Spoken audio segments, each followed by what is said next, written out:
as I was saying, the IMF, said that the food prices rose worldwide about 10% in 2007. The International Monetary Fund, usually does a good job with things like that. Like I said, as they tend to like it when prices go up, as they tend to be very in favor of free markets. One incident where it got really, really dastardly and really, really bad was in between March and June of 2007 in Mexico, which culminated in the infamous tortilla riots, 2007, which led to a very, very weak, pathetic offering by the Calderon government, which essentially asked the tortilla producers to please, hey, please stop with the shortages, bros. Hey, man, it's cool. Let's stop that. No, nothing binding, a voluntary agreement, which, of course, I think only like 5,000 out of 85,000 tortilla producers agreed to, and I think those 5,000 didn't really live up to their obligation anyway.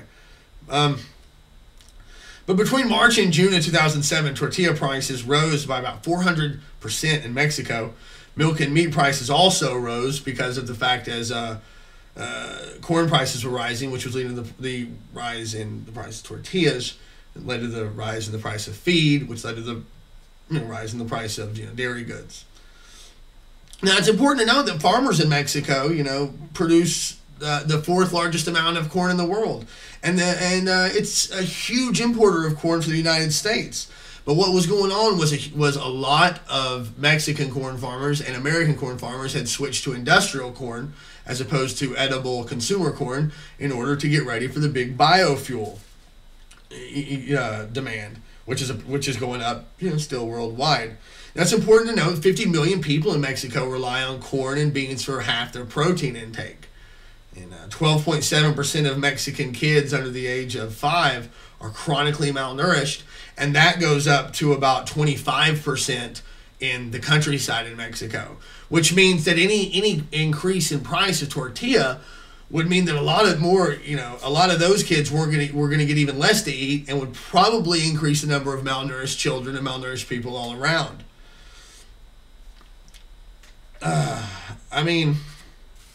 And so you wind up with, and this is a story that gets repeated across the globe. In India, people protested about onion prices.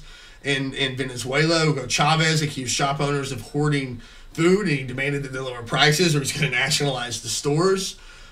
Because what happened in Mexico was apparently starting to happen across the world. As food prices went up, distributors started hoarding food in Mexico, which, as they hoarded food, it led to price increases, and they increased their prices, so the shopkeepers had to increase theirs, which, of course, led to a lot of people going hungry. I think that's, very, very, shady in that you can't utilize people's food for fuels. It's, as Vandana Shiva said, industrial biofuels are not the fuels of the poor. They are the food of the poor, transformed into heat, electricity, and transport. There's been significant organization in response to this. Representatives from a variety of social movements in Latin America and the Caribbean produced a declaration called "Full Tanks at the Cost of Empty Stomachs." The MST, the landless Brazilian workers movement, they produced a few documents, stating exactly why the expansion of biofuel in Brazil was going to be bad. Marie Trigona really does a lot of excellent research and did some great research and found out the fact that just like when it comes to the exploration and processing and extraction of regular oil in the so-called third world, where oil companies routinely violate human rights and international norms, mores, and laws, internal laws of the various countries where they're exploiting the resources. The same thing is occurring in this massive, massive race for biofuel. For instance, small farmers in the Jujuy, that's Jujuy, and Salta provinces in Argentina have been violently evicted to hasten transformation of the land for soy production. And in that country, again, food inflation has soared about 15% annually, and the country put some minimal restrictions exporting beef and milk, but mostly they haven't been very effectual. In Brazil, 45,000 families have been evicted off their land to clear their land and take their small farms for the use of the land for the production of biofuels. In Paraguay, a number of people, thousands of have been evicted. Thousands of indigenous people in Indonesia have been evicted, and apparently 500 Indonesians were tortured when they tried to resist. The bottom line is, again, for the people who are recycling the waste oil, it's good that you're doing a small part to cut back on your consumption of oil. But the idea that biofuel is some kind of wave of the future that is going to enable everyone to continue the pattern of consumption that is incredibly pervasive across the entire industrialized world is just utter nonsense. It's the same old story.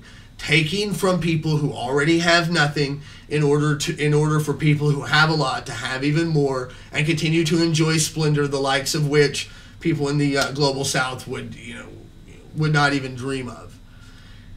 Biofuels, while they sound very nice, I think in the end, as a massive tool to alleviate the problems with environmentalism, they even don't stack up then. And when you factor in the human costs, because hey, the same amount of grain it would take to fill an SUV, okay, would feed a person for an entire year according to research. That's just too much to waste. So again, that people can just sit in traffic jams or drag race or what have you. Please keep that in mind when you hear more and more about biofuels over the next few years.